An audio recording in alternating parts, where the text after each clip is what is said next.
Well, hey guys, and welcome back to another episode of Amesy's Corner. Well, I got something in here today. I know you guys have been. I've had a lot of asks for this car.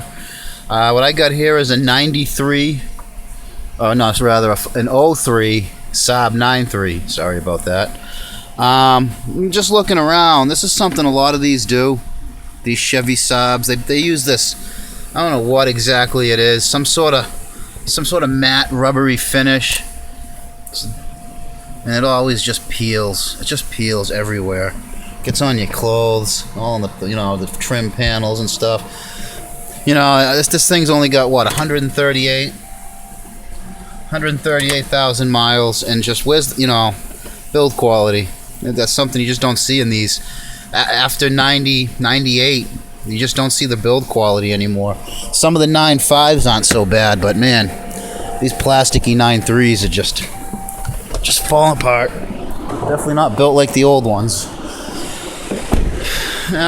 In pretty good shape. In pretty good shape for a car up here in New England. Yeah. What this is in here today, some pretty basic stuff, but still might be kind of interesting. Oil change, a check over, headlight refinish, and winterize question mark. So I guess that's check over and check fluids, which we would do that and look. So I guess any kind of services I see he's going to want to get done. But it is what it is. Runs well. I believe this is they call this the Ecotech engine. This is in a lot of Chevys. A lot of cars use this. This same engine is in the HHR. We've got our loaner HHR. I know Saturns use these motors. A lot of things use that in Chevys. Nothing really special. No timing belt. It's got a timing chain. A lot of manufacturers have been stepping away from timing chains lately. There are those headlights. I think we'll get a good video. I got a good system down. I can pound this set of headlights out in about 20 minutes, 15-20 minutes. So we'll get those cleaned up. But for right now, let's put this up and see if we got anything else going on that needs to be attended to. Up here in New England, these roads this time of year, so one day it's like minus 20 degrees and freezing out, ice everywhere. The next day it's like today, rainy and 60. If you don't like the weather, just wait 10 minutes because it's going to change. But the effect this has, this high temperature swings, really wreaks havoc with our roads and really beats the crap out of these cars. Ball joints and broken springs and worn out bushings are pretty common. A car could be tight one day and then you go down a road and then it's loose the next day. So we'll go over what I look for when I'm looking at a car. First thing I'll do is I'll look at the tread on the tires. These I see a little bit of wear on the inner, especially on this side. I bet you this side's probably got a tie rod issue. I can tell by the way the water sheets off of that. There's some extra heat in that side of the tire, so this definitely has a toe out. Something going on with toe. Then all I'll do is I'll check the brakes. I'll look into here to see how much brake material's left. That looks about 4 millimeters. Same on this side. You don't want to just check one side because if you got a stuck caliper, then it'll. You got to look at them both. I'll check the exhaust, flex pipe. I'll look for any kind of rotten, open holes. This looks like this resonator pipe's missing its cover, but it's not leaking, so we'll let that go. And then I'll look, rear brakes, rear suspension. I like to give the rear wheels a good thwap, and if anything's loose, you'll hear it shake in the rear. In the front, I'll get someone to come over and actually wiggle the wheels. I think something's definitely going on over there. We got to see what's going on over there. Hey, Josh, you got a moment? Yeah. Want to give me a little shake here on these front wheels, please? And I'll look for CV boots. Make sure the CV boots aren't torn open. Let's start off with this right side. I think this right side's all right. And then what I'll do here is I'm looking for the tie rods. Any movement? You feel any play? No play. Want to go up and down for me? No, I'm looking at the blower ball joint up and down. All right, let's go to the other side. Up and down. Looking right here for this ball joint has play. Nope, left and right. Yep. Yeah, there's play there? Yep. All right, keep shaking it. Yeah, see that play in that boot? See that moving? We need a left front outer tie rod. All right, Josh, thank you. So I'm going to say left front outer tie rod, a tire rotation, so we can get this wear can get mellowed out on the rears. And looks like I got a little bit of oil leak here, a little weep from the oil level sensor. That's not a huge deal. We'll note that. Probably won't do anything about that today. Another thing I'll look for is these tranny pins, those steel pans. Is that steel? Yeah, steel. Can rot out. This one looks really good. This looks good. You know, I look at the motor mounts, look at the suspension bushings. You pretty much just look for anything out of place. I like to check the radiators, make sure there's no wetness or dripping or any sign of anything going on. But this looks good. Other than this tie rod here, this tie rod end. So, you know, a tie rod end, an alignment, tire rotation, oil change, fix those headlight, refinish those headlights up, and we'll keep this one right out of the cabbage. Well, all right, guys, I got to write this up. I got to put a little list together. We got to give the customer a call and see what they want to fix. And then we'll get this down. I'll get into those headlights. I got to get this oil drained, and we'll get to those headlights, and I'll set it up, and I'll show you guys how I take care of headlights. I'll make those things look crystal clear, like brand new. So hold on a second, guys, and all right, guys, I got that oil change done. We got that check over done. I haven't ordered that tie rod end yet. We still got to call the customer, but I got to get these headlights done, and I wanted to show you guys what it takes to refinish a set of headlights. This is the tool I use right here. Just a Chicago Pneumatics, nothing special, headlight polishing kit. And then I use my own setup for the buffing pads.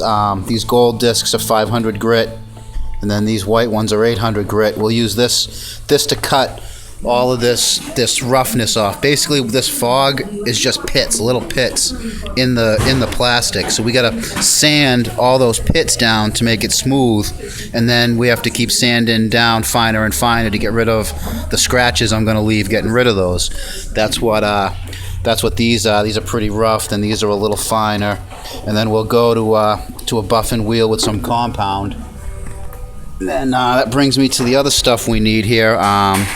I like to use, this is just water, just regular water with shampoo in it, like some VO5, just some shampoo just for breaking the surface tension. This is going to be like a coolant and a lubricant. I like to have some rags on hand for wiping up stuff. And then the last step, we'll be using this rubbing compound to get rid of what the buffing wheel and the 800 will leave. And then everyone's got a different way of finishing them.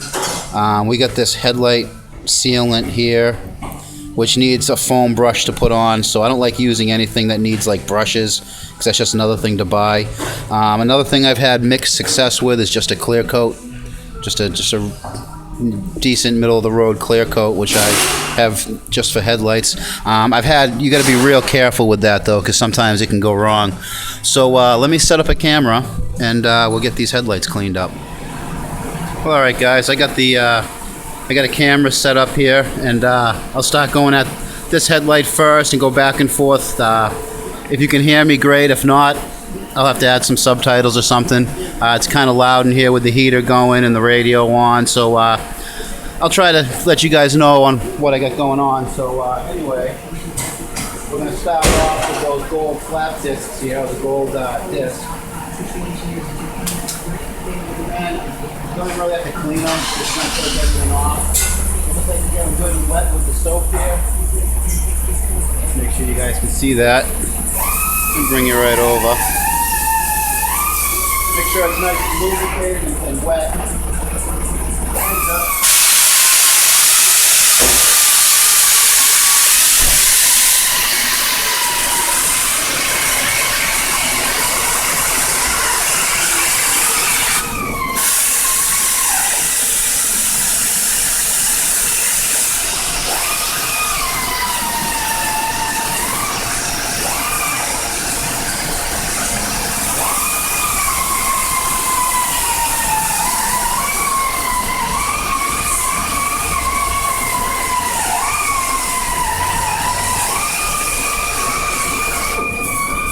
Keep it wet.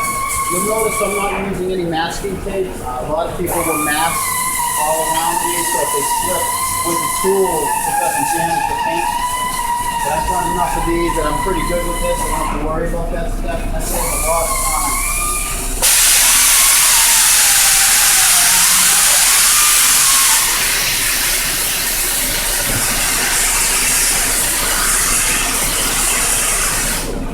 And that's pretty much the first step on that light.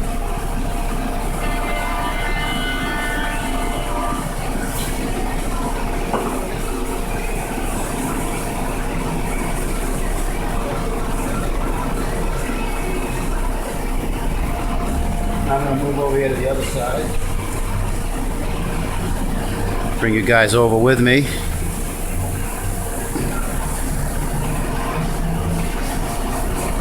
Just lubricate it. I'll use the same pad. I like to do one step with one pad, just go back to the other one, and that way I'm not swapping and wearing the pads out. I get one polish per set of these. I think that's pretty good. Instead of using one sanding pad for one headlight and the other, just doing both of the same.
And that's it, that's the first step.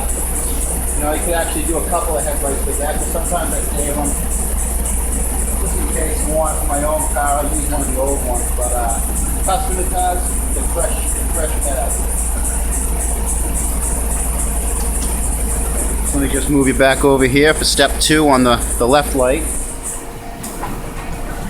And just like before, plenty of the spray fluid, the shampoo and water, nothing special.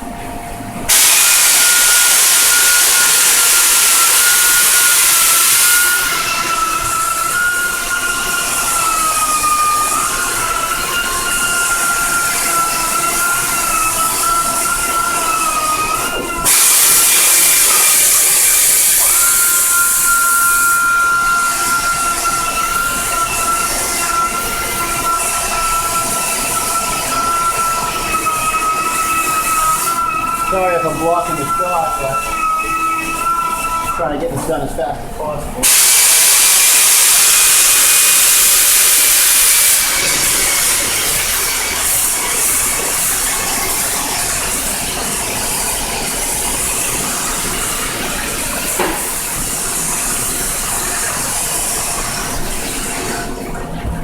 And that's go. You just get step 2 over here.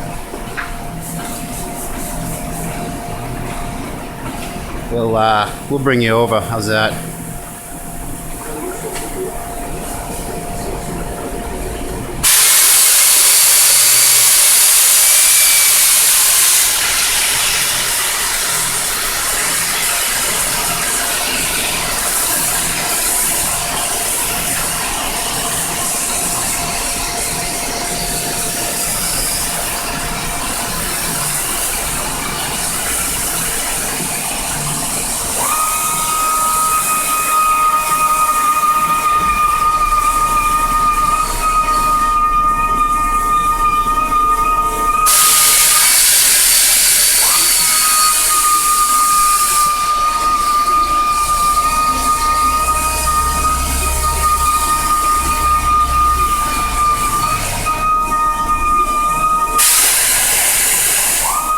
And that's step 2.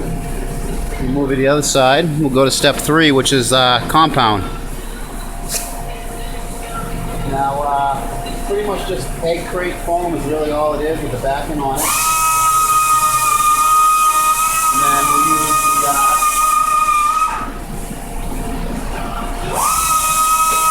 the rubbing compound just like you would use on paint. You would use it to get swirl marks out of paint. Well, we're basically doing the same thing, but the plastic. Now we get the swirl marks that can cutting that finish down. So we'll put a little on our pad here. This is where it kind of gets messy. You kind of want to just distribute some of that around a little bit, and you just want to get it to the centrifugal force and get it everywhere. That's why I got the apron on for this.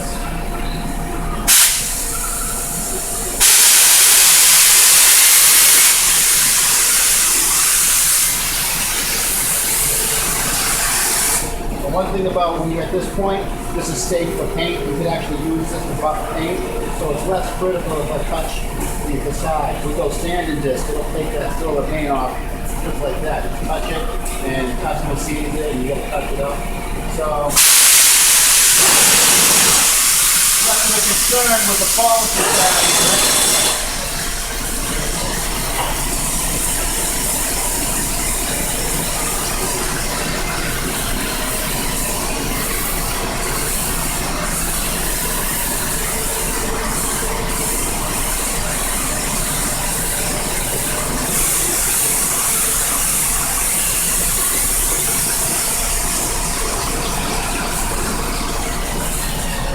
Now this is where we're really going to start to see the difference. We're really going to see the crystal clearness come out now that we're polishing that off.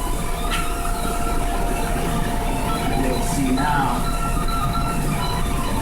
that before you couldn't see the little projector light inside. I don't know if you guys can see it now. Yeah, you can see it. So I still got some more polishing to do. We'll go a little more of the compound here.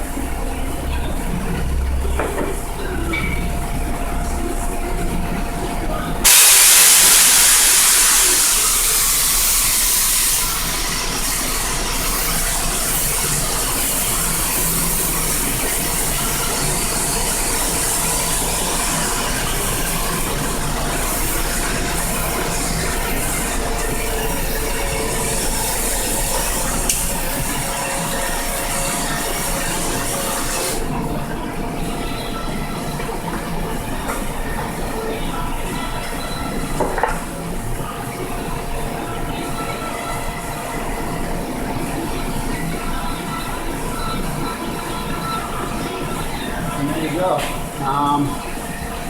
All the scratches are gone. Now we're going to use a nice little buffing pad.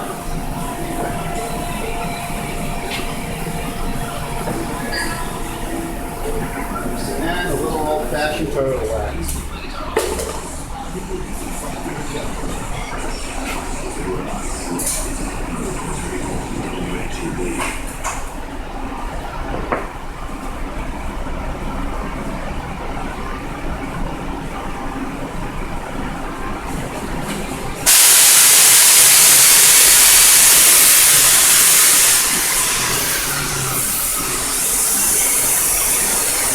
Use the buffing pad to get in here and get all this dried up wax and compound out of here. So I'll get this in.